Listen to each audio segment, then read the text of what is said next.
Cumprimento os irmãos com a paz do Senhor.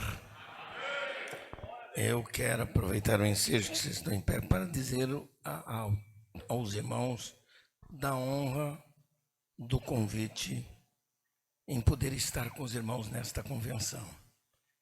Já era para ter acontecido em tempos atrás, mas não foi possível. Aprove a Deus essa oportunidade. E ao conversar com o meu presidente, José Wellington da Costa Júnior, ele pediu também, pastor, representa o nosso nome, já que eu não posso estar desta feita lá, representa o nosso nome também lá na convenção. E eu estou feliz em atender o convite do pastor, presidente desta convenção, e estou certo que a minha vinda a este lugar é para ser bênção para esta convenção, para trazer aos irmãos a palavra que Deus tem colocado em nosso coração. Este é o trabalho que eu faço hoje no Brasil, até como consultor teológico e doutrinário da Convenção Geral para a CPAD. Hoje, na verdade, a minha função é uma função ligada diretamente à mesa diretora da Convenção Geral. E para mim foi uma honra, e está sendo uma honra, estar com os irmãos aqui nessa oportunidade. Os irmãos podem, então, assentar-se, por favor.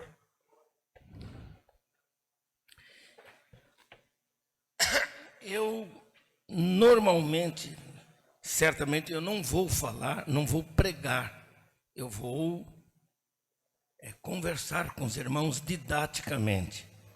Vou procurar trazer uma palavra para nós pastores que estamos aqui presentes. E eu concordo em toda a extensão, toda a dimensão da palavra do presidente, do pastor Paulo. Porque eu estou vendo com os meus olhos e ouvindo e acompanhando no Brasil. Eu posso dizer isso porque já estou com 56 anos de ministério. E mais, sou filho de um pioneiro da Assembleia de Deus no estado de Santa Catarina.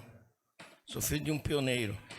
Toda a minha vida foi andando pelo Brasil, atendendo as igrejas do Brasil e as convenções. É o que eu mais faço hoje. Até agora o Senhor tem me concedido saúde, graça, para me manter de pé e fiel aos valores e aos princípios que eu aprendi muito cedo na minha vida. Meu papel, de fato, como consultor teológico, é um papel de guardião. É um papel de guardião da nossa teologia pentecostal. Essa é a preocupação do presidente da Convenção Geral. Como preservar os nossos valores mesmo reais. E aprove a Deus, então, a minha escolha. Eu fui abençoado por Deus. E eu estou aqui tentando fazer o melhor que eu posso. Não acho que eu seja a melhor pessoa para esta função, mas eu creio que na direção de Deus as coisas acontecem de forma diferenciada. E eu estou feliz porque Deus me escolheu para poder ajudar a nossa igreja no Brasil nesse sentido. Então eu quero, na verdade,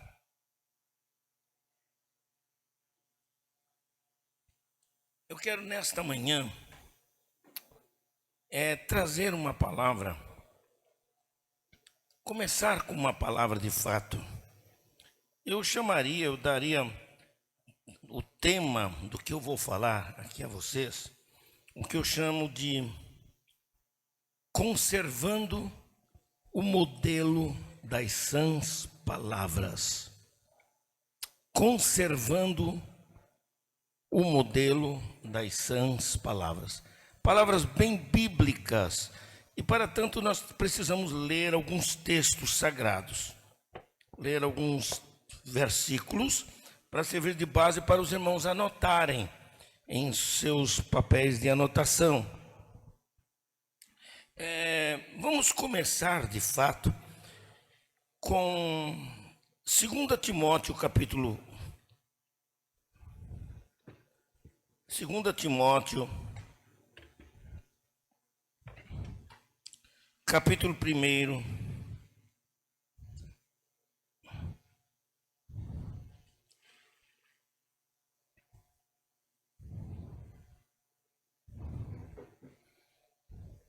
Segunda Timóteo, capítulo 1, e versículo 13.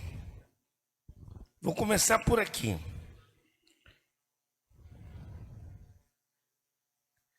Eu vou começar lendo, de fato, com o versículo 11 até o 13 do primeiro capítulo de segunda carta de Paulo a Timóteo. E nos diz assim: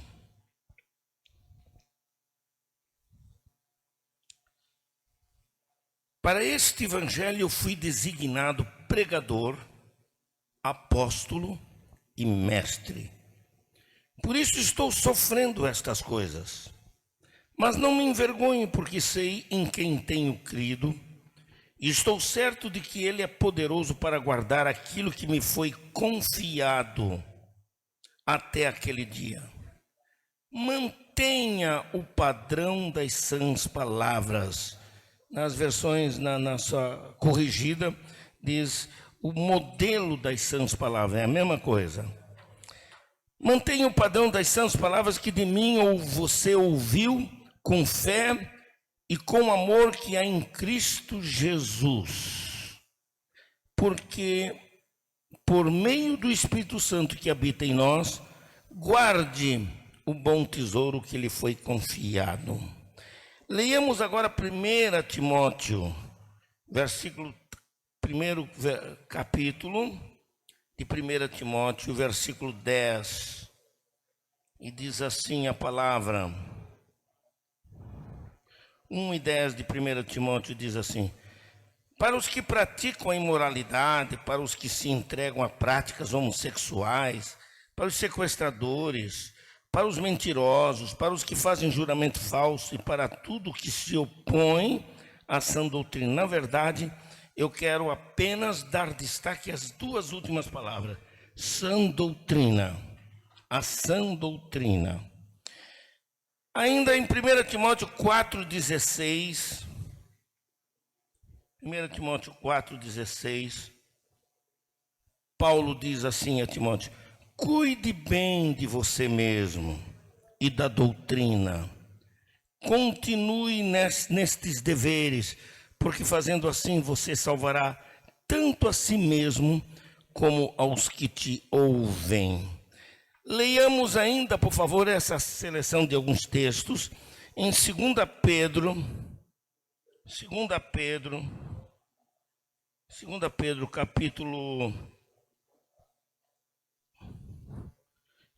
3 e versículo 18. 2 Pedro, capítulo 3 e versículo 18. Nós temos a seguinte escritura: pelo contrário, cresçam na graça e no conhecimento de nosso Senhor e Salvador Jesus Cristo. A Ele seja a glória, tanto agora como no dia eterno. Todas estas leituras servem de base para o entendimento daquilo que eu quero compartilhar com os irmãos nesta oportunidade. Porque esses quatro textos aqui bíblicos trazem à tona a preocupação do apóstolo Paulo com a ameaça daquilo que ele chama de discursos vãos, pregações vãs, que os falsos mestres faziam naquela época para corromper a sã doutrina. Essa era a preocupação de Paulo. Paulo então faz o que? Ele apela ao bom senso e à responsabilidade pastoral de Timóteo, para que ele mantivesse o modelo adotado, o padrão apresentado por ele de tudo quanto havia sido ensinado acerca da genuína doutrina cristã. Era a preocupação de Paulo. Um padrão. Paulo ainda apela mais quando ele, em 2 Timóteo 1:14, ele diz para que esse modelo seja protegido, seja guardado como um bom depósito. E às vezes eu fico, quando ouço esses absurdos aqui que o pastor até apresentou e que nós sabemos que existem por aí, eu fico imaginando qual é o depósito de alguns pastores atuais por aí afora. Qual é o depósito deles? O que é que eles têm guardado como depósito para se manter fiel a um padrão de conduta e a um padrão de fidelidade à doutrina da palavra de Deus? Qual é o bom depósito? Qual é o bom depósito? Então nos perguntamos, Paulo está preocupado com algumas coisas absurdas que estavam acontecendo na igreja naqueles dias, em Éfeso, em Tessalônica, em Corinto, com a invasão daquilo que ele chama de uma heterodoxia. A palavra heterodoxia, a palavra heteros dá a ideia de diversidade. Hetero quer dizer diversidade de doutrinas. O maior problema no meio pentecostal é que nós sempre estamos no limiar do emocional e do racional. Quando nós chegamos a esse limiar do racional e o emocional, principalmente aqueles que apelam para o lado emocional, esquecem do padrão, abandonam o padrão de conduta, abandonam a ideia básica da nossa crença, que é acreditar no poder da palavra de Deus. Se eu creio no poder da palavra de Deus, eu não tenho que inventar nada. Eu não tenho que adotar coisíssima nenhuma. Eu não tenho que buscar novidades teológicas fora da palavra para simplesmente fazer a minha igreja crescer. A preocupação de todo líder é ver a sua igreja crescer em número, mas principalmente deve crescer em qualidade. Muitas igrejas, elas não crescem, elas incham, porque muitas pessoas são atraídas pelas novidades que são apresentadas. Esse é o problema do neopentecostalismo. Esse é o problema do neopentecostalismo. É a adoção de ideias, a adesão de ideias novas, de conceitos novos, advindos da cabeça de pessoas que dizem por ser por profecia, por visões, por revelações, mas é bom que se diga, nem revelação, nem visão, nem coisíssima nenhuma no plano das manifestações espirituais pode estar fora do padrão. O padrão da palavra de Deus. Nada que ataque a Bíblia ou que ultrapasse os limites da palavra de Deus pode ser aceito como verdadeiro, como genuíno, porque isso não é aceitável de jeito nenhum. Por isso, esse tema de conservar o modelo, o padrão das sãs palavras, ele desafia essa heterodoxia doutrinária e ela estimula a que mantenhamos aquilo que a gente chama de ortodoxia. A ortodoxia é o inverso da heterodoxia. A heterodoxia é a diversidade de ideias e de experiências e de teologias que aparecem por aí. Mas a ortodoxia é aquilo que é reto, aquilo que é direito, aquilo que deve ser de fato aceito. A nossa teologia pentecostal assembleiana é uma crença ortodoxa. É ortodoxa por quê? Porque nós temos princípios fortes, fundamentados na palavra de Deus. Na cabeça de muitos pregadores e dos chamados novos teólogos que tem por aí, e dos chamados liberais, a palavra ortodoxia é rejeitada. Porque eles acham que a Bíblia ela tem que ser livre de qualquer confinamento. Até certo ponto eu concordo. Nós não podemos confinar a Bíblia. Mas a Bíblia tem tudo que eu preciso. Então ela não é confinada a nada. Não há nada melhor ou superior ao que a própria Bíblia revela. Tudo que Deus queria que nós soubéssemos está na palavra. Ou eu creio na plenitude da revelação de Deus para nós na palavra, ou então eu vou ter que correr atrás o tempo todo de novidades aí para fortalecer a minha crença, fortalecer as minhas ideias sobre a igreja. Não precisamos disso. Não precisamos disso. Portanto, a grande preocupação que deve permear, nortear a cabeça da liderança da igreja do Senhor Jesus Cristo hoje é o seu compromisso com a pureza doutrinária, ou seja, a conservação das sãs palavras. Essa expressão sãs palavras é interessante a gente levar em consideração, porque as palavras da Bíblia são as palavras de Deus. Foi Ele quem as revelou, foi Ele quem as colocou na mente dos escritores. Sãs é a manutenção de tudo aquilo que Ele revelou, não outra coisa. E isto é fundamental a gente saber. Por isso a palavra modelo significa exatamente isso. Exemplo, modelo, protótipo. E Paulo defendia a preservação da doutrina pura que ele havia ensinado, que ele havia feito com muita cuidado, com muito temor de Deus, com muito temor de Deus. A expressão sãs palavras, ela aparece também em 1 Timóteo 1,10, quando Paulo destaca ali das ameaças que podem corroer a sã doutrina.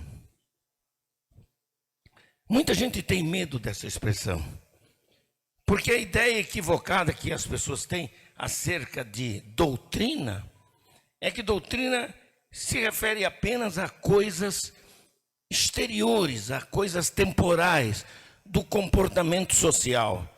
Isso também faz parte da doutrina, mas essa não é a doutrina. A igreja não vive por causa da forma como eu me comporto socialmente, por causa da minha roupa, por causa do meu cabelo, não. Esses elementos exteriores do nosso comportamento são importantes, mas são temporais. Ninguém se veste como Paulo se vestia. Ninguém fala do jeito como eles falavam. As coisas eram totalmente diferentes. Os séculos vêm passando, eu me lembro do tempo que a gente usava, em que a calça dos homens tinha que ser cobrindo os sapatos por cima. Então tinha boca de sino lá embaixo. E quem não usasse isso aí, sofria disciplina. Eu me lembro que uma vez eu era moço novo, e cheguei com um terno de Nylon preto. Terno de Nylon preto. Meu pastor chamou e disse: irmão Elenay, você é um obreiro novo, o irmão está começando. Era bem jovenzinho, né? Líder na igreja e tal. Disse: está usando essas roupas de moda. Nós não usamos terno preto aqui. Podia usar o azul marinho, mas não podia usar. Essas coisinhas eu respeito. Coube perfeitamente para um tempo, mas não cabe para o nosso tempo hoje. Não é a cor da sua roupa que vai fazer a diferença. É a decência, é o pudor. É o modo como você se apresenta, a modéstia como você se apresenta. E todos nós sabemos, isso não é doutrina universal, é doutrina temporal, é doutrina local. Eu me lembro que quando eu saí de Santa Catarina, que vim para o norte, eu fiquei assim assustado, porque se faziam umas coisas no norte que não podiam ser feitas no sul. Mas também no norte sabia que algumas coisas que eram feitas no sul não eram feitas lá. Então havia essa questão de certo e errado, esses conceitos de certo e errado, tem muito a ver com a cultura que nós somos envolvidos e influenciados. Cada região é assim. Cada região é assim. O que Paulo está dizendo aqui não é isto. Eu não vim aqui para falar disso. Paulo, quando fala de sã doutrina, e diz respeito a todo o conteúdo daquilo que nós cremos. O que é que você sabe da doutrina da salvação? Você sabe falar contra isso, contra aquilo, bababá, bababá, bababá, mas conhece a doutrina da salvação? Conhece a doutrina da justificação pela fé? Você sabe como é que é? Você lê bons livros sobre esse assunto para lhe ajudar? Conhece a doutrina do batismo com o Espírito Santo, que muita gente não sabe, ou quando sabe muito pouco sobre a doutrina do batismo com o Espírito Santo, com a evidência física do falar em línguas, é o que nós defendemos. Mas não é somente isso. O que acontece? Qual a necessidade? Qual a importância dessa? Esse é o conteúdo da sã doutrina. Qual é a nossa escatologia? O que nós ensinamos? Por isso nós temos que ter um mesmo parecer. A mensagem que eu prego aqui tem que ser a mensagem que eu prego lá no Japão, que eu prego lá na China, porque diz respeito àquilo que a Assembleia de Deus adotou como sã doutrina, como doutrina assembleiana. E isto é fundamental. Muito bem. No versículo 14, né? No versículo 14 de 2 Timóteo 1,14, né? 1,14, acho que é isso mesmo, onde Paulo, aliás, no capítulo, no primeiro livro de Timóteo, 1 Timóteo 1,14, é interessante o que Paulo fala aqui para nós. Vamos ver, 14, que fala do bom depósito. A palavra depósito é uma palavra que no grego bíblico é parateque. Parateque, essas palavrões, né? A gente cita isso aí, irmão, não é para exibir conhecimento de grego ou hebraico, não. É para aclarar o nosso entendimento. E essa palavra, ela dá exatamente a ideia de um depósito encomendado à guarda de alguém. Você, quando é consagrado, foi consagrado a ser um ministro da palavra de Deus, foi-lhe dado um depósito. E aquele depósito diz respeito que você tem que ser guardião daquele depósito, que é o seu compromisso com a teologia da sua denominação, com a doutrina da sua igreja. Esse é o bom depósito.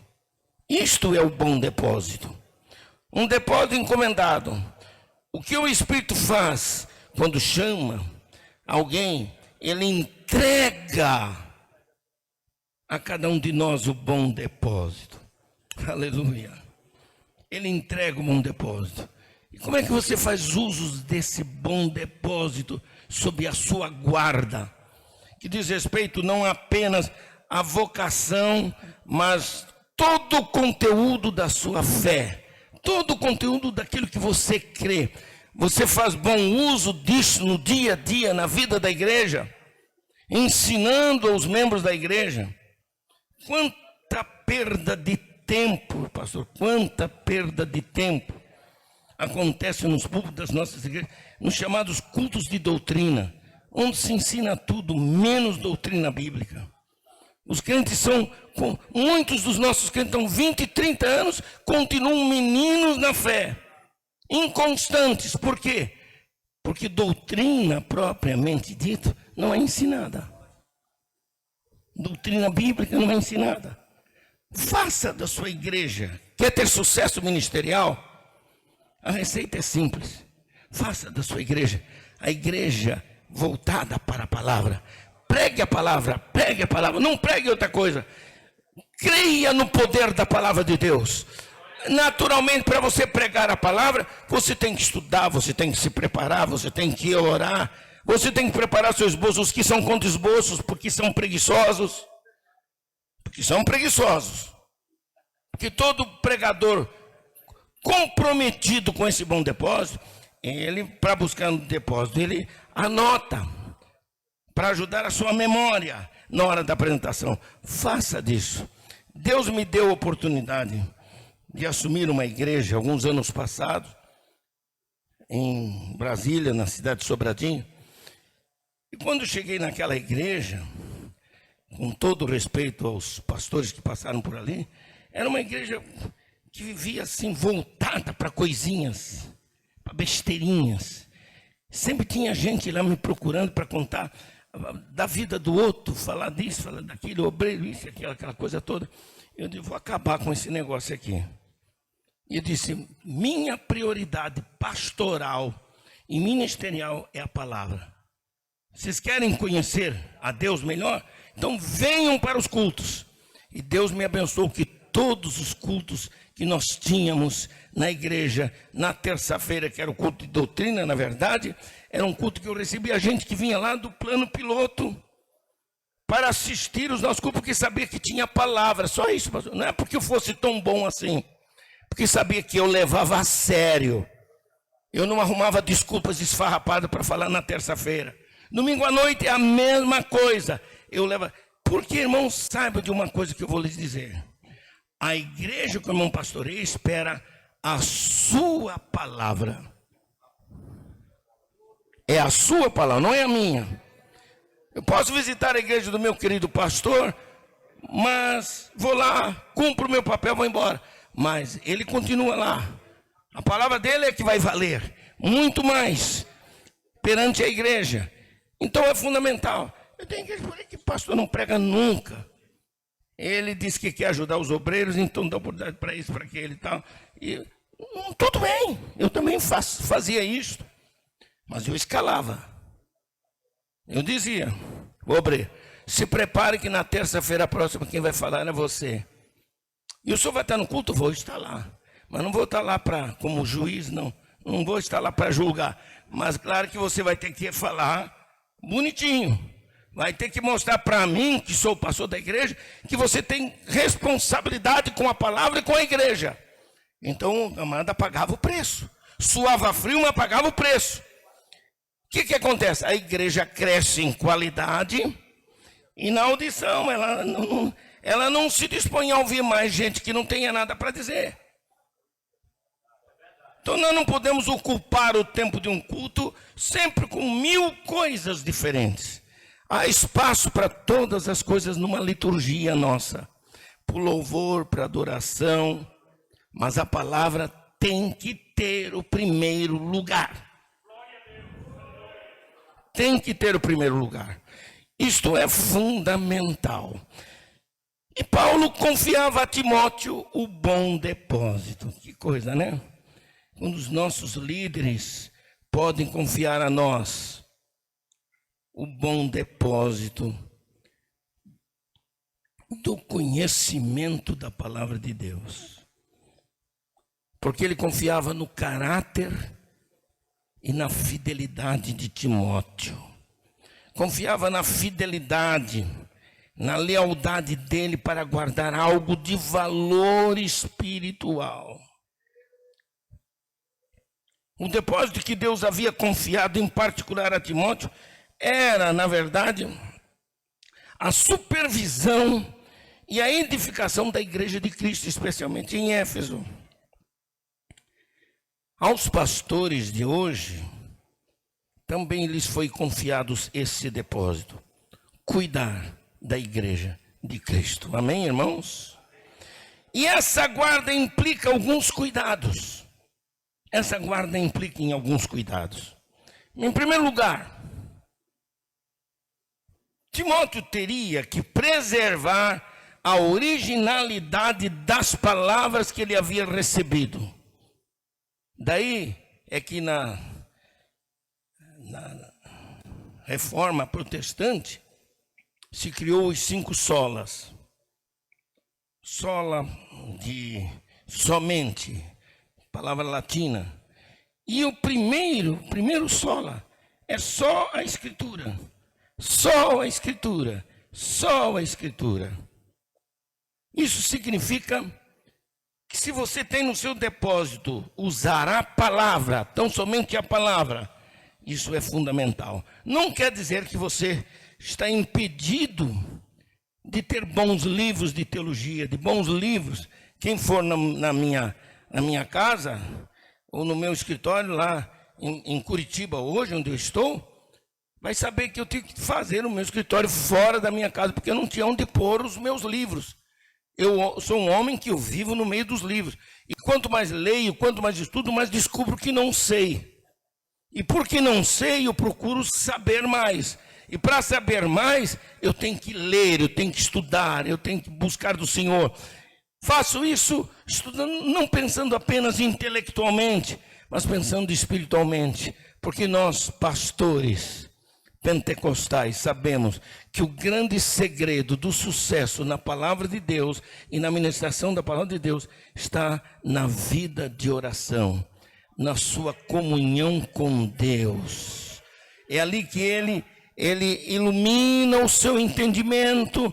Quando você abre um livro aqui, outro ali, que vão lhe ajudar, vão lhe auxiliar, não vão tomar o lugar da Bíblia. A Bíblia é, na verdade, a chave de tudo que você tem para estudar e para aprender a palavra de Deus. Por isso, é preciso, para preservar a originalidade das palavras que ele havia recebido, é que Paulo diz: guarda o bom depósito.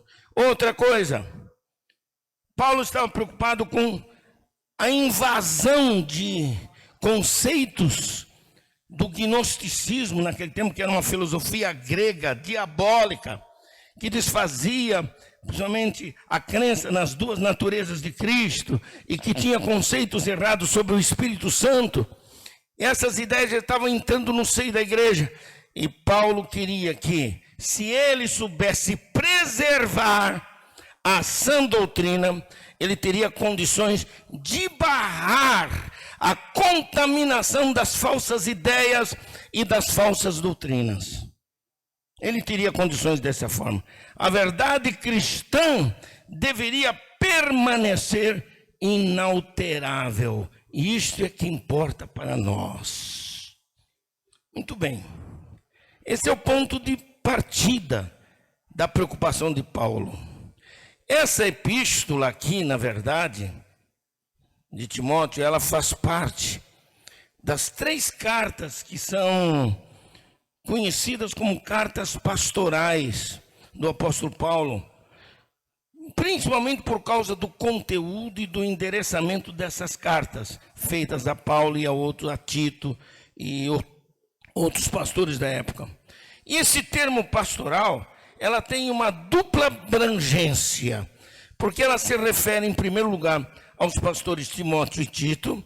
Em segundo lugar, ela se refere também às igrejas que eram pastoreadas por eles.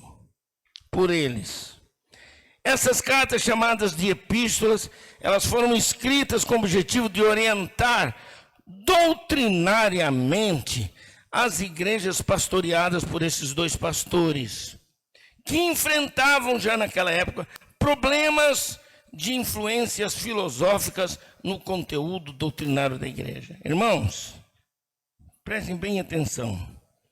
Nós temos o privilégio de ter a Bíblia em nossa mão, com facilidade, de todo tamanho, toda cor, letra grande, letra pequena, mas você tem na sua mão. Você tem toda a revelação do Espírito Santo dada aos autores do Novo Testamento para servir de base para... Mas a igreja primitiva não tinha nada disso. A base deles eram escrituras antigas dos profetas. É por isso que, quando a gente lê em Atos 2,42, e perseveravam na doutrina dos apóstolos, na comunhão e no partir do pão. Paulo acrescentou um pouquinho mais. Lá em Efésios ele fala um pouquinho mais. Na doutrina dos apóstolos e profetas. Porque que profetas eram esses? Não eram os profetas carismáticos da igreja, dos dons do Espírito, não. Eram profetas do Antigo Testamento que falavam sobre a pessoa de Jesus. A mensagem central de Paulo, a vida dele toda, foi falar de Jesus como Salvador e como Senhor. Essa era a base de tudo que ele acreditava. E aqui, Paulo estava preocupado em preservar. Naturalmente, o Espírito Santo atuava na mente dos cristãos da época para se lembrarem de tudo que era ensinado. Mas não era muito fácil. Não era muito fácil. Ali que algumas coisas começaram a ser escritas, que o Espírito Santo começou a inspirar. E nós devemos, sem dúvida alguma, ao apóstolo Paulo, a maioria das doutrinas cristãs, nós devemos ao apóstolo Paulo. Ele foi o grande construtor da teologia do Novo Testamento, sem menosprezar os demais apóstolos, que contribuíram, sem dúvida contribuíram, mas o construtor da nossa teologia foi o apóstolo Paulo. Os irmãos que estudaram aquela revista de escola dominical comigo, no final do ano de 2021, sobre o ministério do apóstolo Paulo, a vida do apóstolo Paulo, vocês vão descobrir ali a importância do ministério de Paulo para a construção dessa nossa teologia. Muito bem, as cartas, elas são chamadas pastorais, porque elas continham elementos também pessoais. Paulo tinha uma relação muito pessoal com esses pastores e líderes que foram formados e criados por eles, para dar a eles conselhos, orientações, que serviriam, sem dúvida alguma, a todos os obreiros que ministravam as igrejas do mundo de então. Muito bem. Qual era o propósito de Paulo quanto à igreja naquela época? Quando Paulo deixou Timóteo em Éfeso, o apóstolo estava preocupado com os desvios periféricos, com os rumos estranhos que a igreja estava tomando doutrinariamente. Paulo se preocupou com isso, se preocupou muito. Ele sabia que Timóteo enfrentaria uma oposição ferrenha por causa da influência dos gnósticos que estavam no seio da igreja, que entraram no seio da igreja, influenciava a cabeça dos irmãos, dos cristãos, acerca de ideias, principalmente no campo da espiritualidade, sobre alguns membros da igreja. Eles queriam impor conceitos errôneos sobre as verdades cristãs, principalmente aquelas que Paulo havia ensinado. Timóteo estava lá, para quê? Para frear o avanço dessas doutrinas falsas. Você é colocado à frente de uma igreja como pastor exatamente para ser o freio moral e espiritual, bíblico, daquilo que você recebeu da parte de Deus no seu depósito. Você tem que preservar isto. É interessante que 5 anos antes de Paulo escrever essa carta, a Éfeso especialmente, Paulo havia predito num sermão a essa mesma igreja que ela haveria de sofrer com a entrada de lobos cruéis que não poupariam o rebanho de Deus. E isto é um fato. Está lá em Atos, no capítulo 20. Outro propósito de Paulo era instruir a Timóteo quanto à administração da igreja, no que tange ao funcionamento do ministério pastoral, também quanto ao serviço social da igreja. Naquele tempo, não havia ainda, no primeiro século da era cristã, um sistema de governo eclesiástico estabelecido. Tanto que até os dias de hoje, depois que as igrejas cresceram, 2000 anos depois, nós temos 4, 5 sistemas de governo das igrejas. Cada um tem o seu valor, tem a sua importância histórica. A Assembleia de Deus também, influenciada pelo estilo, principalmente europeu dos suecos, adotamos esse sistema de episcopal. Na verdade, o nosso sistema é um sistema episcopal, um pouquinho de congregacional. E para mim é o melhor sistema, pastor. Porque é o sistema em que está sob o líder a responsabilidade maior da igreja local. Então, a autoridade que vem de cima para baixo. Então, o pastor da igreja é o elemento forte e essencial para a preservação não só da doutrina, mas da vida da igreja, para administrar a igreja. Alguns exageram um pouco nesses termos de administração e se esquecem de que administrar uma igreja não é só administrar materialmente, não é só construir templos, não é só construir congregações, é preciso mais do que isso. A administração envolve a administração da liturgia da igreja, no que diz respeito à forma como a igreja cultua, as doutrinas que são ensinadas na igreja. Esse é o papel principal do pastor. E os seus companheiros, de cima para baixo, são aqueles que cooperam com ele. Cooperam com ele no sentido de preservar alguns valores. Porque o pastor não vai poder fazer tudo. A igreja sentiu isso lá em Atos dos Apóstolos. Eles notaram que eles estavam numa situação que eles não tinham mais tempo para a palavra e nem para a oração. Tinham que estar cuidando dos alimentos que vinham, eram doados para ajudar as pessoas mais pobres de Jerusalém. Então, foi aí que nasceu o diaconato na igreja. Levou muito tempo para a igreja organizar um sistema de governo ideal. Mas eu não vou entrar nesse detalhe aqui agora.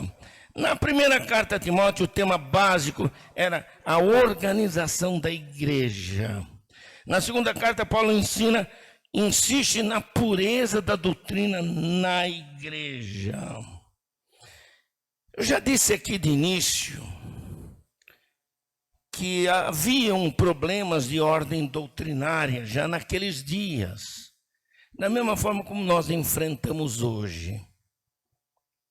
Ainda que ligeiramente tenhamos tocado em alguns pontos, é fundamental a importância destacar alguns problemas de ordem doutrinária que surgiram nas igrejas de Corinto, de Creta, de Éfeso, de Tessalônica e algumas outras igrejas.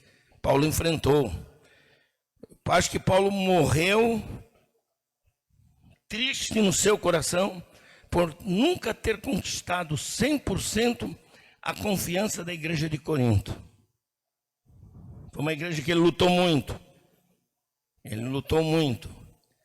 Ele desejou muito, mas ele enfrentou oposição ferrenha lá dentro da igreja, por pessoas, falsos apóstolos, falsos obreiros que entraram lá, encheram a cabeça do povo de ideias contrárias. Paulo teve que lutar muito, mas ele deixou o exemplo de um homem que soube administrar esses sentimentos negativos de forma a não influenciar a doutrina que ele havia ensinado. Ele continuou a acreditar do mesmo jeito, do mesmo modo.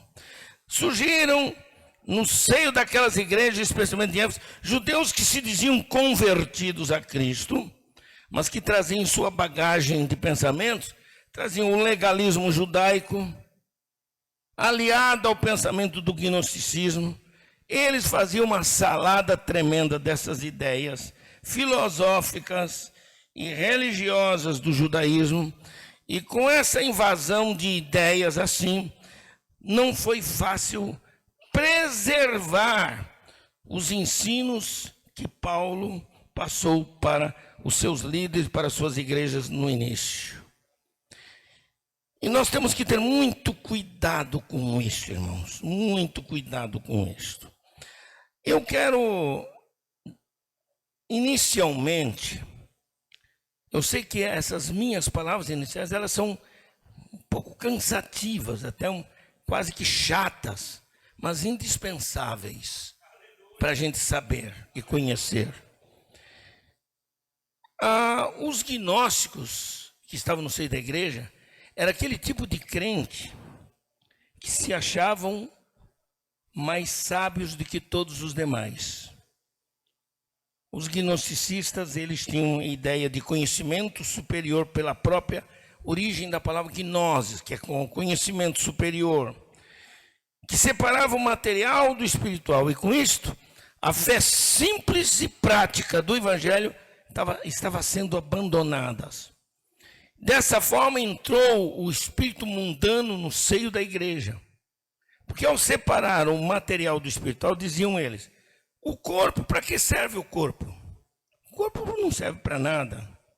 Com o corpo eu sirvo as coisas do corpo, as necessidades do corpo. Então tudo que o corpo desejar e querer não vai afetar o espiritual, era o que eles ensinavam.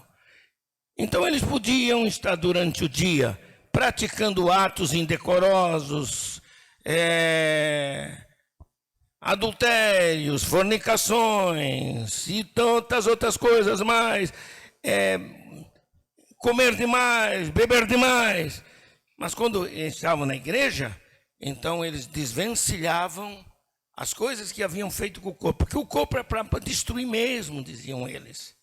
O corpo tem que ser destruído, não serve para nada. Agora temos que elevar o espírito. Elevar o espírito. Com o espírito eu sirvo as coisas do espírito. Com a carne eu sirvo as coisas da carne. Essa era a ideia. Encontrei um pastor uma vez no púlpito da igreja, na minha frente, eu vi o cara dizer isso. Irmão, você está tão preocupado com o seu corpo? Para que está tão preocupado com o seu corpo? Não se preocupe com o seu corpo, não. Seu corpo não presta para nada.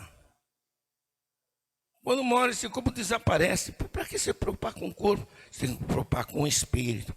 Esse pastor, numa santa ignorância, se eu posso chamar de santa isso, santa ignorância, estava dando uma ideia gnosticista em tempos modernos. Em tempos modernos. Mas a Bíblia diz o quê? Que a santificação abrange corpo, alma e espírito, ou o inverso, espírito, alma e corpo. Todas as dimensões do nosso corpo devem ser santificadas para o uso e para a glória do nome do Senhor Jesus. Isto é fundamental. Paulo se preocupou também com uma coisa que estava acontecendo, que é contenda de palavras. Logomachia é uma palavra grega que dá a ideia de disputa acerca de palavras. Estou numa convenção, posso usar um exemplo de uma convenção, só não vou citar o nome. Eu estive numa convenção e fui convidado para dirigir o ato de eleição daquela convenção. E eu vi um pouco antes, irmãos, um pouco antes de acontecer o ato eleitoral e começar as eleições, literalmente o que eu li aqui, contenda de palavras, disputa de palavras, a ponto de pastor sair de lá e vir aqui tirar o microfone da mão do presidente. Eu olhei assim e disse, meu Deus, isso aqui está igual o sistema mundano por aí. Eu tive que naquela noite ser muito duro, porque eu estava presidindo aquela reunião. Eu disse, eu não vim aqui para ouvir esse tipo e ver esse tipo de coisa entre pastores. Você é crente, meu irmão? Tenho que dizer para você, é crente? Você tem certeza que você é crente? Se você for crente, no mínimo, você sabe respeitar a autoridade sobre a sua cabeça. E não vou aceitar disputa entre eles, tal, por interesses próprios, aquelas coisas personalistas, negativas. Nós temos uma tendência de sempre tentar elevar o nosso ego acima do bom senso, das coisas corretas, das coisas justas na presença de Deus. Numa convenção nunca pode acontecer isto. Uma convenção tem que ter paz, como vocês têm aqui. Uma convenção tem que ter respeito mútuo entre os colegas, entre as pessoas. Mas lá eram discussões enormes, brigas, confusões, disputa de palavras, onde não se respeitava. Visto acontecer numa convenção geral. Numa convenção geral. Acho que alguns irmãos que estiveram nesta convenção se lembram de um fato desse. Gente que levantou questões acerca de aspectos que não tinham nem tanta importância doutrinária assim, mas apenas satisfazia a vaidade e a presunção de alguns líderes que queriam aparecer, gostam de falar pelos cotovelos, e na verdade eles não tinham nem moral para falar o que estavam tentando falar, e começaram a discutir, e comprar briga, e desafiar, desaforar as autoridades, o presidente da Convenção Geral. Eu vi isso acontecer. Foi Deus que acalmou os ânimos. Eu me lembro que Deus me deu uma palavra. E quando Deus me deu aquela palavra, pastor, eu não tinha participado da reunião anterior, onde houve uma discussão enorme e o presidente teve que cortar a reunião pelo meio, porque não deu. E o presidente disse para mim: Elianai, eu pediria para o irmão se preparar para falar amanhã de manhã. Então eu fui para o hotel e fui orar, fui buscar de Deus, e Deus me deu a palavra certa. Teve gente que não gostou da minha palavra, deve não ter gostado até hoje, deve não gostar de mim. Também não estou nem me importando, porque eu tenho respeito pelas pessoas, mas não sou obrigado a agradar homem algum. Meu compromisso é com Deus e com a palavra. Com a palavra. Com a palavra. E Deus me usou poderosamente, e os ânimos se aquietaram depois daquela palavra. E muita gente chegou à conclusão de que o caminho de uma convenção de pastores deve ser um caminho da paz, da conciliação, do respeito à autoridade, da preservação dos valores, da preservação da nossa teologia, da nossa doutrina. Como eu vi hoje a demonstração pouca que o pastor presidente de vocês deu aqui. Isso é fundamental. Paulo, na verdade, tinha uma preocupação com aqueles que gostavam de criar polêmicas. Hoje eu estou como consultor teológico e doutrinário da Convenção Geral. Os irmãos não imaginam os desaforos que a gente ouve de pessoas que mandam documentos simplesmente para falar mal. Falar mal de livros editados pela Casa Publicadora, falar mal disso, da versão tal e tal. E às vezes o camarada não sabe nada. Um dito cujo de um estado, que eu não vou dizer o nome, ele não merece o meu respeito. Eu deixo para lá. Mas não merece o meu respeito, porque é um homem que se mete a querer ser um teólogo sem ser teólogo. Se mete a discutir teologia sem entender nada de teologia. Não basta você ter um cabedal intelectual de teologia para ser um teólogo. Para ser um teólogo assembleano, você tem que ser crente antes de tudo. Crente. Você tem que ter a sua fé firmada em fundamentos. Fundamentos. Quais são os fundamentos da nossa fé, daquilo que nós cremos? E eu tive que dar algumas respostas para essas pessoas e mandarem eles se calarem. Se calem, irmãos. Calem-se. Você fala demais. Você é exibido demais. Você gosta de mostrar o que você não tem. Você está precisando de psicólogo. Precisa de um tratamento, de uma terapia especial. Porque você tem algum problema de infância na história da sua família. É por isso que você é desaforado. É por isso que você quer aparecer naquilo que você não sabe. Fui obrigado a falar a verdade para esse camarada. Porque ninguém é dono da verdade. Eu não posso ter a presunção de chegar aqui e me achar o dono da teologia, o dono da verdade. Não sou. Eu sou como todos os demais irmãos, que tem hoje uma missão de preservar a nossa teologia pentecostal, a nossa doutrina pentecostal. Essa é a minha preocupação básica, sempre no temor do Senhor. Se alguém começa a querer discutir, eu já saio fora. Tem uma convenção que um camarada começou a falar. E o presidente, pastor Linai, diz alguma coisa. Não vou falar não. Não vou falar, porque se eu falar, não vai ser bom. Não vai ser bom. Eu vou mandar esse homem se calar, vou mandar ele se colocar no lugar dele, mandar ele se converter, porque esse homem não tem noção, nem bom senso, que quando a pessoa apresenta e discute uma coisa em alto nível, de educação, de ética pastoral, tudo bem, né, pastor? Tudo bem. Mas o alimento não, ele desrespeita todo mundo, passa por cima de todo mundo. Isso é perigoso. Paulo declarou que esse tipo de gente é dominada por espíritos do erro. Espírito do erro. São aqueles que já deixaram a fé e deixaram uma boa consciência para se enveredarem pelo caminho das heresias, dos enganos. É por isso que tem tanta gente que sai da Assembleia de Deus para criar uma igrejinha na porta da garagem dele, lá não sei aonde.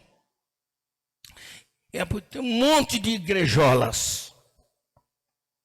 Se o senhor for ver o conteúdo do torneio, eles são donos da verdade. É a verdade dele. Ele baseia a criação daquela igreja, não é para evangelizar, não é para ganhar, nem para contribuir para a unidade. É para ter em torno dele, as pessoas que, lamentavelmente, algumas delas se deixam levar. Tem montes, mas é muita coisa mesmo. Você vai saber da história dessas pessoas, são pessoas que têm problemas psicológicos sérios, pessoas que se sentem abandonadas, esquecidas. É bem verdade que existem até algumas injustiças às vezes por aí. Eu não vou entrar no métier dessa história, mas quem tem uma vocação, uma chamada de Deus, não parte para a heresia, não parte para a divisão, não parte para a separação, não parte para dividir o corpo de Cristo. Pelo contrário, vai ser humilde e buscar de Deus. Buscar de Deus. Que enquanto nós estivermos no meio de homens e mulheres, no ministério, especialmente nós homens, sempre vamos deparar com problemas humanos. Sempre. É por isso que a palavra de Deus deve ter a primazia sobre todas as coisas.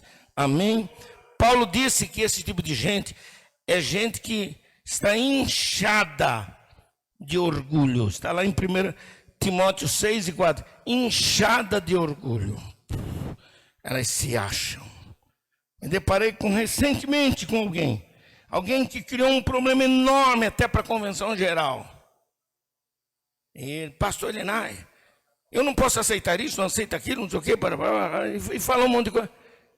Eu notei, meu irmão, você está doente, meu irmão. Você está doente espiritualmente. Você precisa de cura. Você precisa de tratamento. Se você quiser salvar seu ministério, mude as suas atitudes. Mude o seu modo de pensar. Não, eu não vou mudar, não. Não vou mudar. É assim que eu penso, é assim que eu vou continuar. Ele disse, então, eu também não tenho muita conversa com o irmão. Eu não vou perder meu tempo aqui para conversar com uma pessoa que não quer. Ele queria discutir. Resultado que eu soube recentemente, para a tristeza da gente. Abandonou a igreja, tomou um caminho próprio, está esquecido, rechaçado pela própria igreja dele, rechaçado pela liderança da igreja no Brasil, que soube que esse elemento é um elemento pernicioso à fé cristã, pernicioso à vida da igreja. Essa influência perniciosa sempre acontece sobre os mais fracos, aqueles que facilmente se deixam levar. Que Deus nos guarde, irmãos, do orgulho e da presunção.